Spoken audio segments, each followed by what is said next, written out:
Hi guys, it's Kelly here and I'm back with another video. Today's video is featuring some products from Honeybee Stamps. I'm using the You're the Keeper stamp set and then the Spring Bind layering frames. And here's the two stars of today's show. This is the Folk Art stencil set and the Daisy Lattice stencil set. And so what we're concentrating on today is using stencils as a focal point. Layering stencils are kind of all the rage right now, and you see them all over the place, and some of them have stamp sets or don't have stamp sets. These ones do not. And they are a little bit of a, they're a little bit lesser expensive, and you guys know how I like getting more out of the things that I have. And so today we're going to talk about how we can use these as focal points without needing any other stamps. So the only stamping that I'm doing today actually is my sentiments. Everything else will be stencils. So what I'm doing here now is I'm using the sticky mat from the Alta New Stamp Wheel as a stencil holder. Love this. Anywho, and all I'm doing is just getting the base layer of the stencils down. So I just picked the lightest color, a lighter color of the colors that I knew I wanted to use in my coloring. And I'm just getting the basic layout of the stencils so I know where I'll be doing my coloring. This stencil set, this Daisy Lattice, has 3 and the Folk Art has 4 stencils. So you can kind of pick and choose which ones you want to use for this. I wanted to do 2 different ones that was a bit smaller and one that was a bit larger to show you that you can use this really with quite a few different stencils. So now I'm going to move on to the Folk Art one. And then the other thing that I will be using is, I showed you the Spring Vine layering frames, but I'm also going to be using the layering vintage labels. I use that one all the time. What a great investment that particular die is for me, because I always use it. I think it's such a good one. But yeah, I really wanted to kind of, you guys know I love stamps, don't get me wrong, I totally do. But sometimes it's good to look at things a little bit differently and kind of stretch those supplies.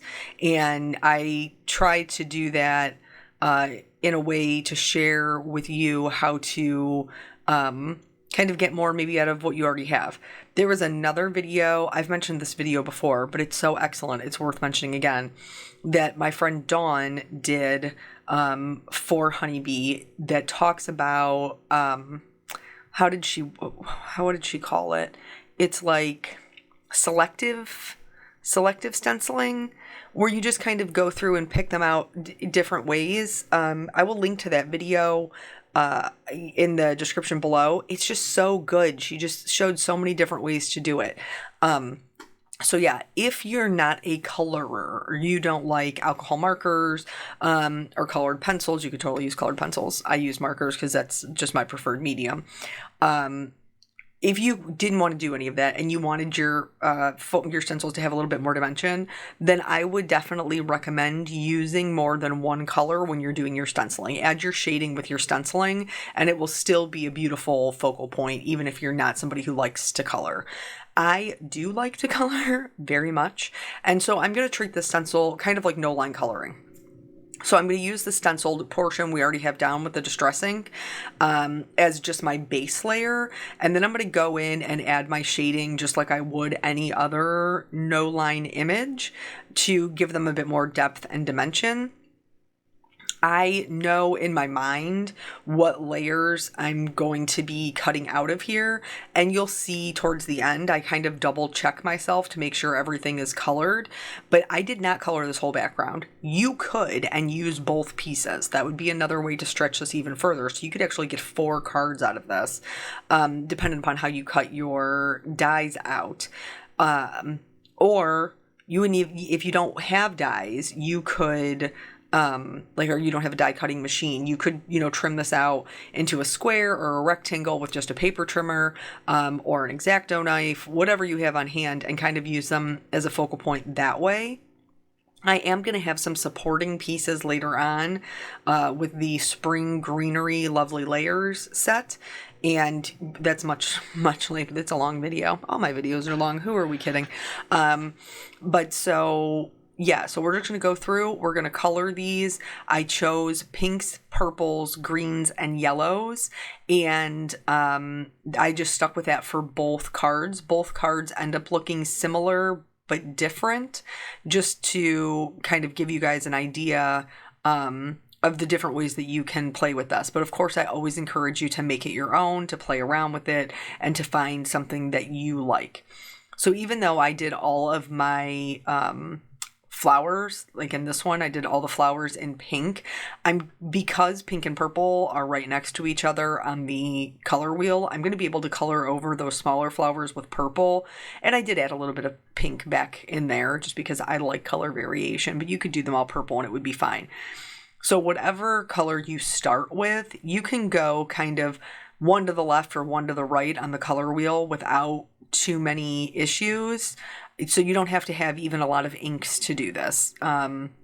Just a limited supply kind of kind of challenge here. So I am doing my voiceover, and this is not, I have to do it right now. There's no choice for me because it's during Jelly Bean's nap time. But there are a lot of things in play. So first things first, I don't even know if you can hear it. I have a relatively decent microphone. It's a, what is it? It's a Blue Yeti. I think that's what it's called. And so I've got this a couple of years ago, and it does a fairly good job at not picking up the background noises, but my neighbor is cutting their lawn. My husband is also cutting our lawn. So I got that going on in the background. And then the risk, because my husband is cutting the grass, like I'm the baby taker care of the Jelly Bean, and it's her nap time. So I have her monitor in here, and then Molly was asleep on the floor, and you know she's my old lady, and I can't wake her up to make her move.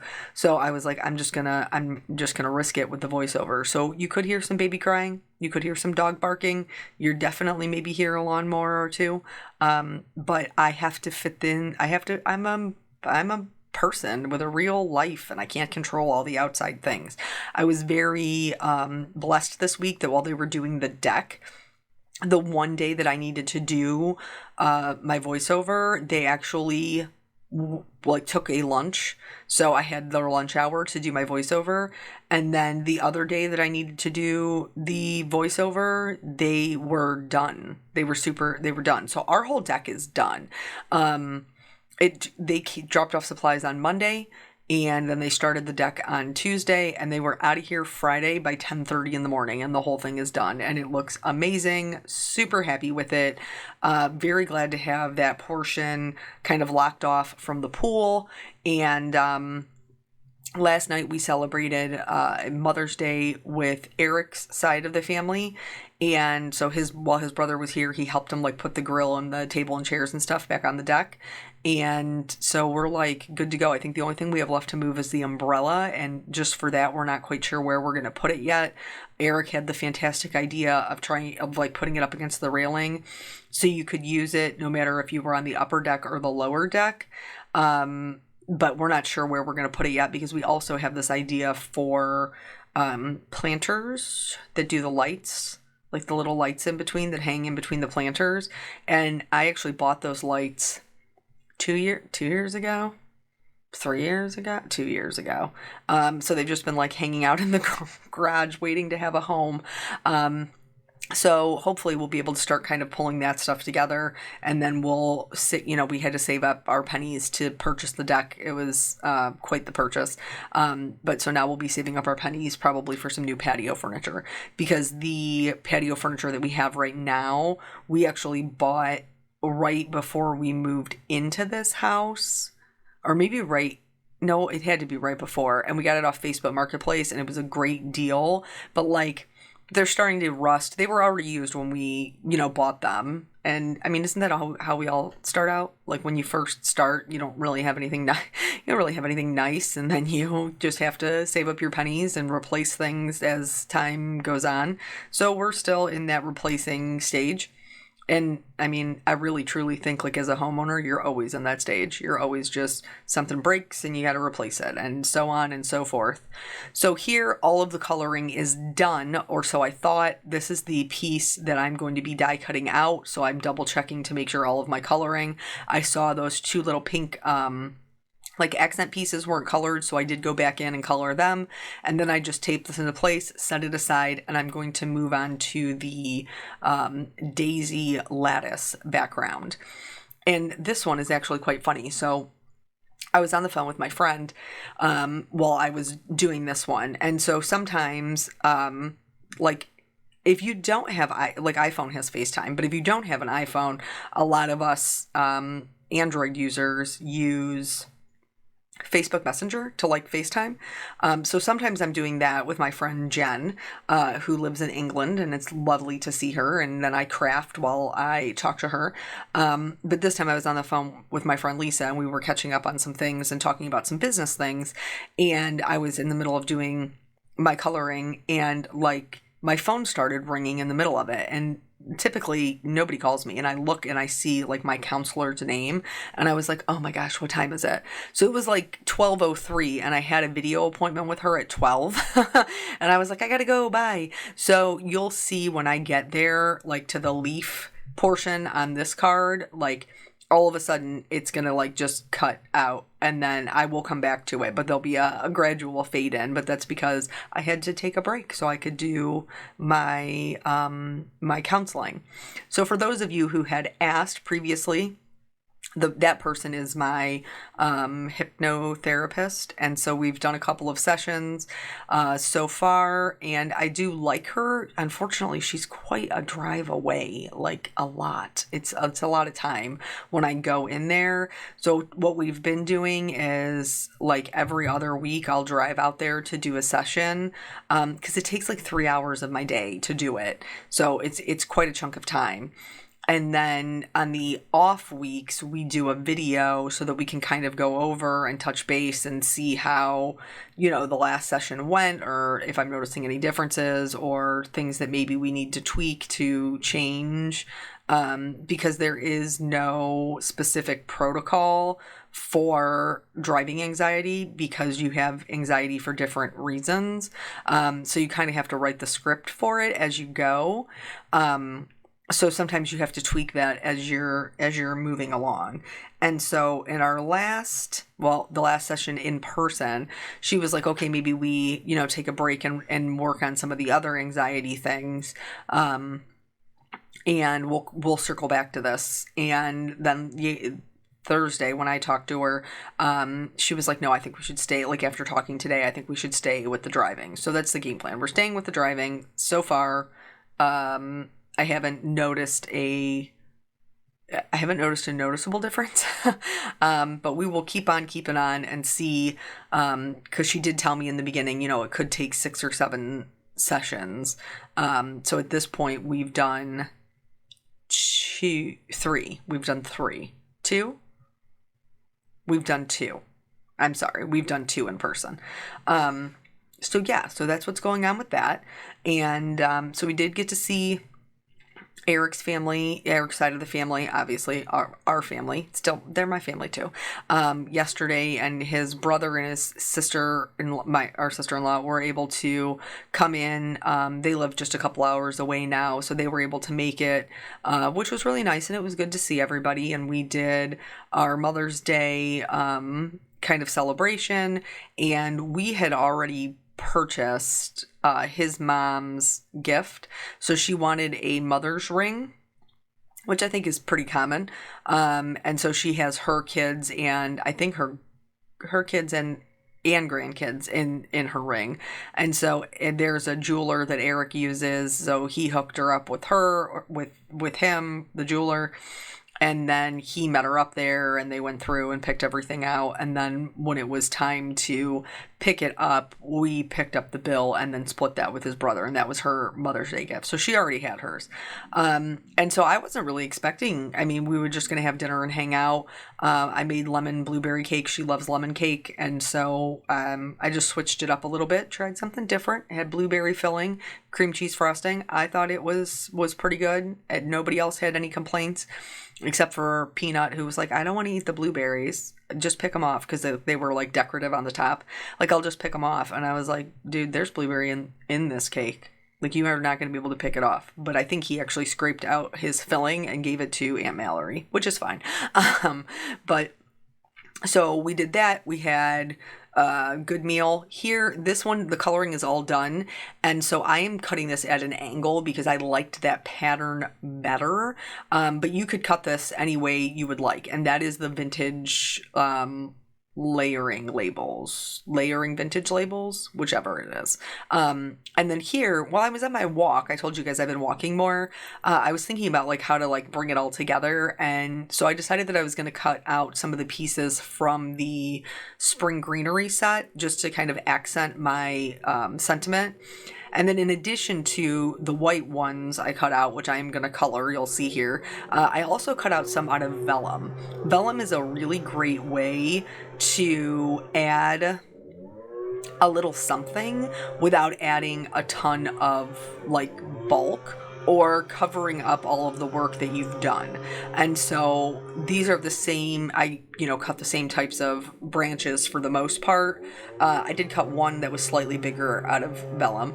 And then these ones I went through and colored. I did this style, I don't even know what you call it, like a fern type style, in the yellow greens, and then the longer ones, the longer thinner ones, I did in the darker green, just so we would have some color variation. And then I'll have those vellum ones to kind of fill in where I need just a little bit extra, or where I need a place for these to rest.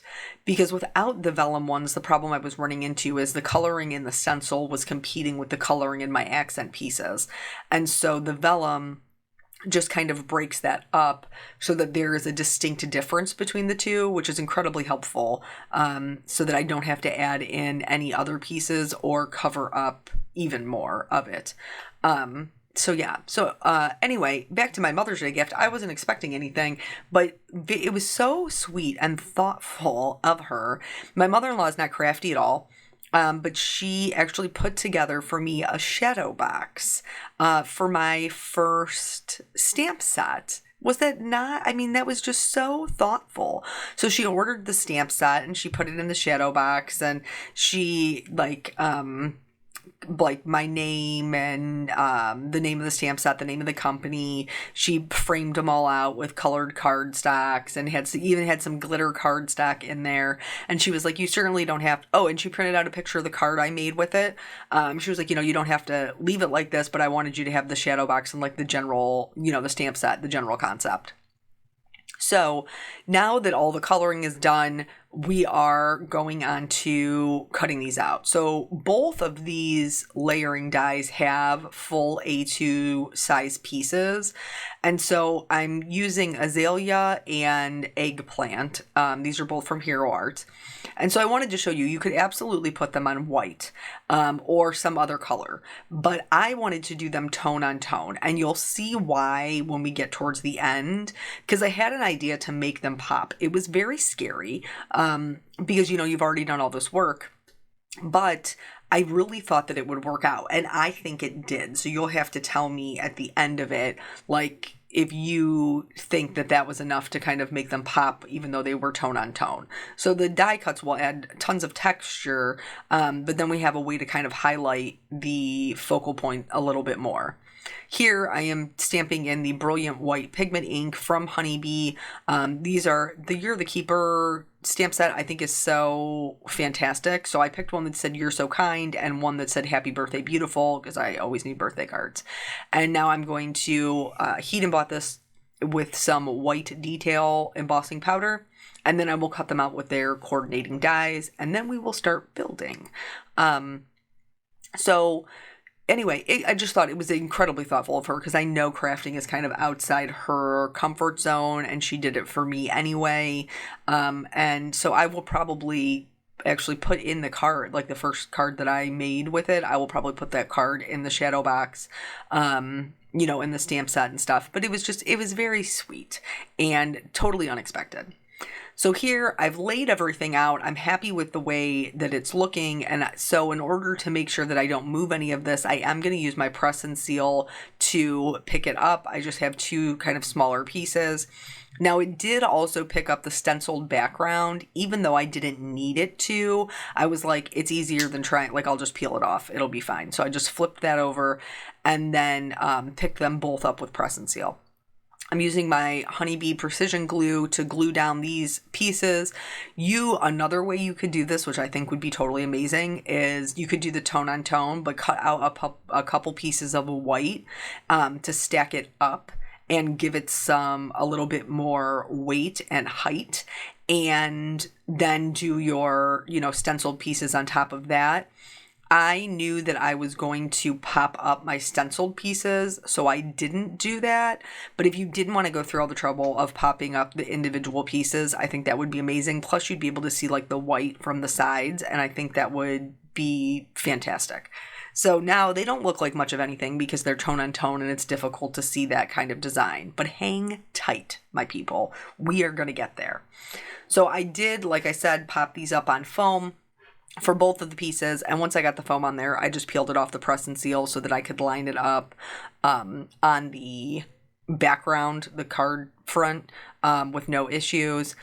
And I think that these came out, I mean, really, you can see the stenciled pieces. They're obviously like what you first look at, and the other pieces just act like accents. And I think it's just a great way to kind of get more bang for your buck, man. Like, I think almost all of us at this point have stencils because they're so popular, and Honeybee has so many good ones. So for the vellum, I'm only adding glue to the vellum in the places that it's going to be covered up by another piece of cardstock. So some parts of it will be more secure, like the parts that are behind the sentiment and stuff, and other parts of it will kind of be a little bit more popped up because they don't have as much adhesive. But I don't think there's any fear of them falling off, coming off, anything like that.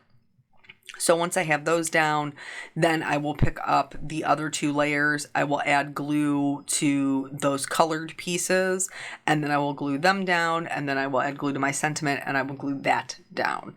The little hinge method for press and seal works really, really well for me. It's been quite the game changer for me to be more inclined to use die cuts, whereas before I would just get frustrated with them moving around on me or me not being able to get my arrangement correct. So the press and seal is incredibly, incredibly helpful. So here, just adding the glue to the sentiment, and then I'm not going to show you because it's already almost a 30-minute video. I'm not going to show you the building of the other card, but I did exactly the same thing with the press and seal. The only thing I changed, and here, you guys know I like to leave my boo-boos in. So this top fern piece was not out as far as I needed it to be in order for my design to be balanced. So I needed part of it to be hanging off, and it just wasn't. So I'm going to go in and I'm going to put in another vellum fern piece so that it hangs off. And then I'm also going to take the thinner, more vine-like greenery and kind of pull that down a little bit so it's hanging off a little more. So I'll tuck this behind that so that it overlaps the purple that like in the background. And then because I had cut and colored more than I needed, I have this other fern piece that's already colored. So rather than try to pull the one in the background off, almost for sure ripping my paper, I'm just going to glue this fern right over top of the other one. So that way the arrangement still stays as I originally intended it to be, where parts of it are hanging off, without me having to go in and rip everything apart, because that's always kind of scary.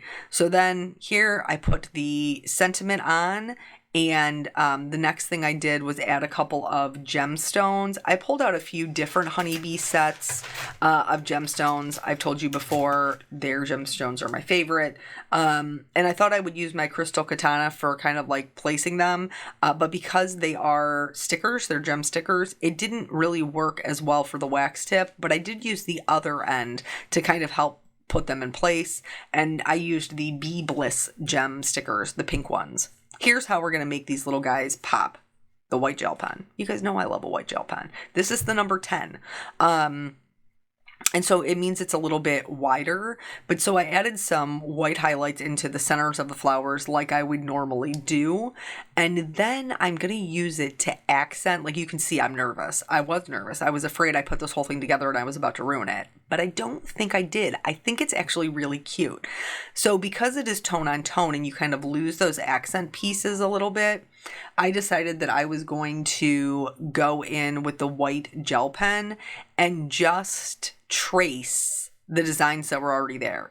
For this one with the vintage labels, it has little dots that are embossed into it as well as a detail line. So I went in with the white gel pen. I went right over the dots, just dotted my little white gel pen right over it. Now you could do just the dots. You could do just the line. I did both of them because I thought like it really kind of brought it together. But you could do one or the other. So the white gel pen, again, a game-changing tool that is relatively inexpensive that can help you kind of stretch what you already have and give it a different look. Amazing. I think that they are super cute. So after the white gel pen addition, to me, the focal points really pop quite a bit more.